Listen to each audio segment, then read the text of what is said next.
Hi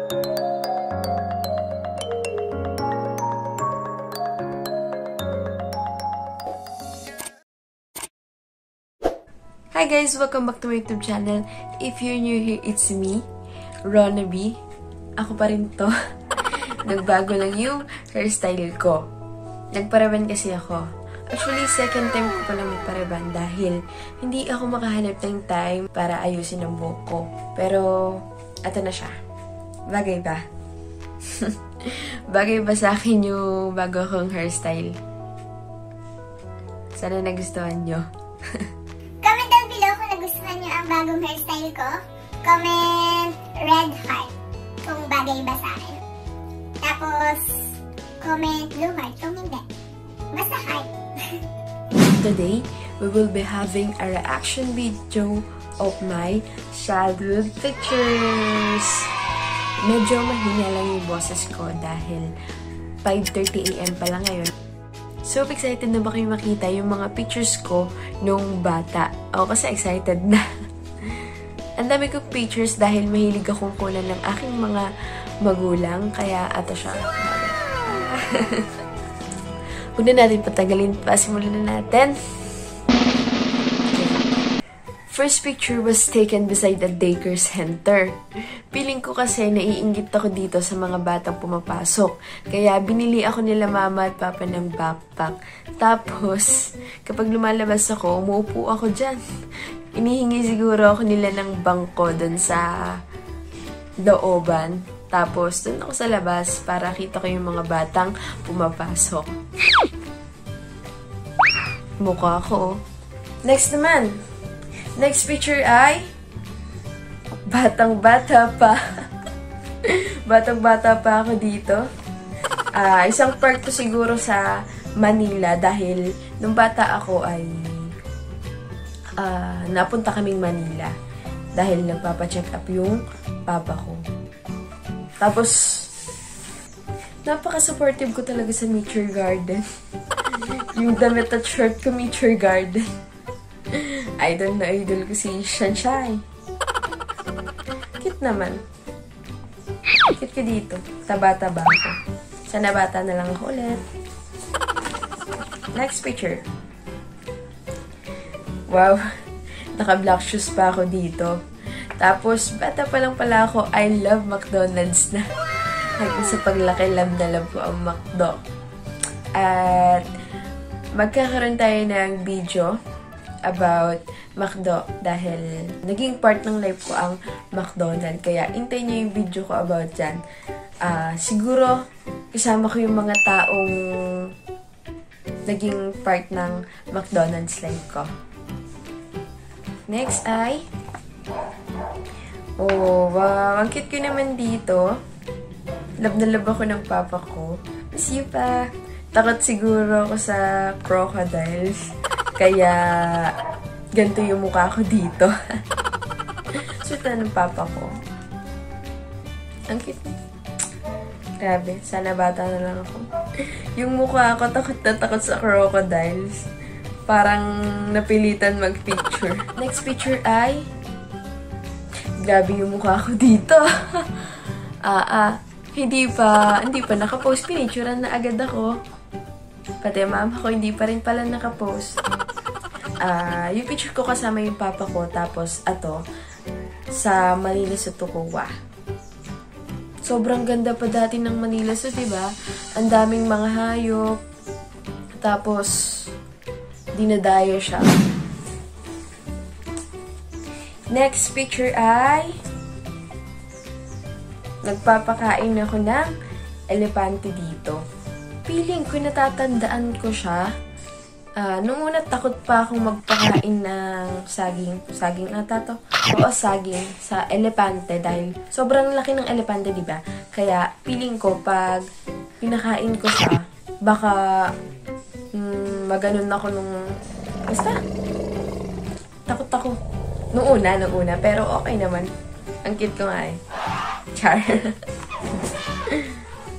Pinakain ko yung elepante dito.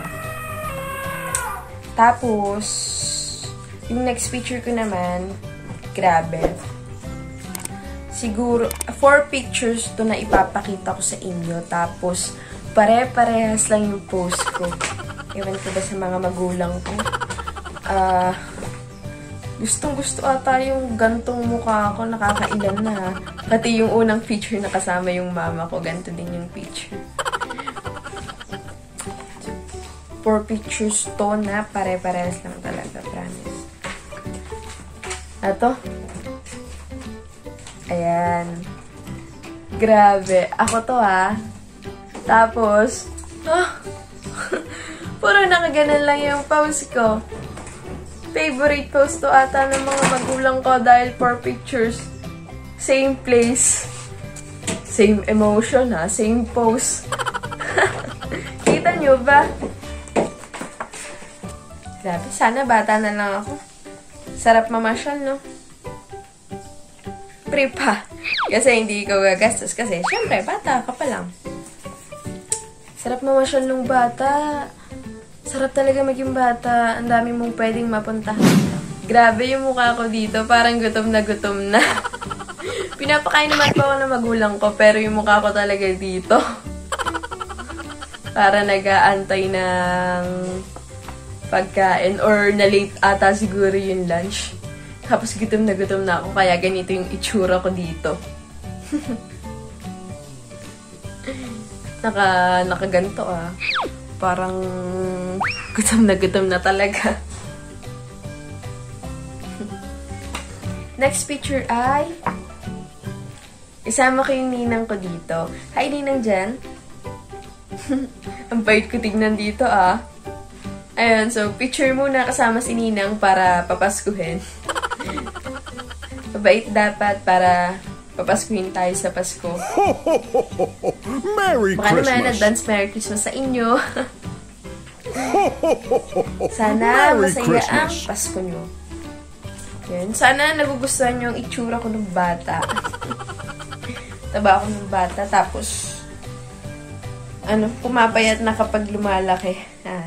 Pero yung susunod na picture ay malapit na ako mag-daycare dito.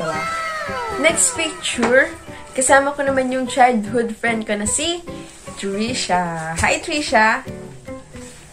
Yung picture na to, gamit na gamit to lagi kapag birthday ng isa't isa sa amin.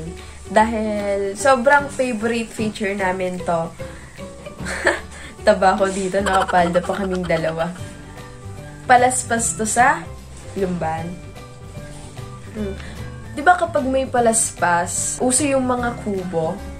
Ayun, doon naglalaro kami nung bata. Kasi, nung araw naman, diba, ang dami pang mga kubo, yung design sa harap ng simbahan. Ang dami mga nakatayong kubo, tapos ang tataas pa. Ang sarap maglaro. Siyempre, kapag bata ka, laro yung hinahanap mo. So, at kalaro ko si Trisha dito. Ayun, so daycare na ako sa mga susunod na pictures. Wow, malaki na ang bata. Pero medyo mataba pa rin. Or mataba talaga. Ayun. First picture ay me with daycare uniform. Yung pangarap mo lang makapasok. Finally, ito na. Kaya sobrang ngiti ko ata dito dahil gustong-gusto ko pumasok ng school. Ngayon ay, ewan ko na lang, joke. Siyempre, kailangan natin mag-aral para makatapos at makahanap ng magandang trabaho. Para maganda yung future natin. Ay, sobrang saya mag-aral kapag bata pa lang. Pero kapag lumaki ka na, kaya ko to. Kaya ko to. So, next naman ay, naka-jogging pants ako. Wow! Tuwang-tuwa pa rin ako dito dahil pumapasok na ako. Love na love ko talaga ang pagpasok, Ngayon ba, love ko pa rin. Char. Masaya sa school. Marami tayong matututunan at dito nagsisimula ang ating pagkatuto sa daycare center. Hindi ko natanda kung ano yung ginagawa kapag naka-jogging pants ng daycare. Activities yun. Ngiting-ngiti, Kahit bungi. So, I'm back. Naputol yung pagbablog ko dahil tinawag ako ng pinsan ko gising na kasi yung mga tao dito at kakain na kami. Around 6 na eh. Ayan, so, ituloy na natin ang ating vlog. Next picture ay, field trip. Field trip siguro to or family day. Alam nyo ba na kapag may ganap sa daycare center namin ay ang puntahan ay Japanese garden dahil malapit lang ito sa Lumban. Tataas ka lang ng bundok, tapos dadaan ka sa lake na maganda. Sobrang refreshing ng view. At ayun na, konting lagpas lang sa lake. Matatagpuan mo na ang Japanese garden. At gusto nyo, punta tayo dun kapag okay na. Gagalaw kayo. Ayan. Ayan. Nagsasayaw ako dito. Wow, danceries. Danceries pala ako dito. Ayun, next picture naman. Me with makeup. Ato siya. Wow, hindi ko alam. United Nation ata to? Di ba may mga ganun yung daycare? United Nation. Wow. Hindi ko alam kung ano bansa yung sa akin. Yung mukha ko dito, parang inip na dahil ang tagal ng parada. Magandang pagkakagawa ng aking gown dito. Tataklumban.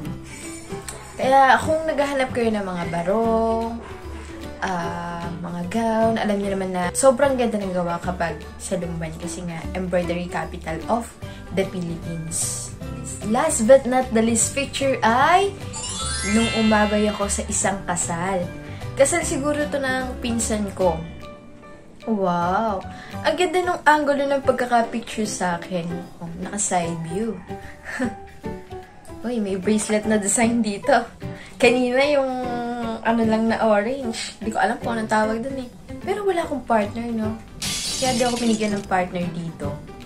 Ito na yung last picture natin. Ayun. Tapos na ang ating reaction video. Ito yung mga memories ko nung bata ako. Marami talaga to eh. Ang dami kong album. Ewan ko pa, ang ginagamit namin na camera sa pagkakatanda ko ay, alam niyo yung Kodak. So, kapag umalis kami ng bahay, tapos nag-take kami ng mga pictures kasama yung magulang ko, pinapadevelop agad nila. Ganun nila kagustong makita yung pictures ko. Gusto nila hard copy. So, don't forget to subscribe and click the notification bell button para lagi ma-notify kapag may bago akong video na upload.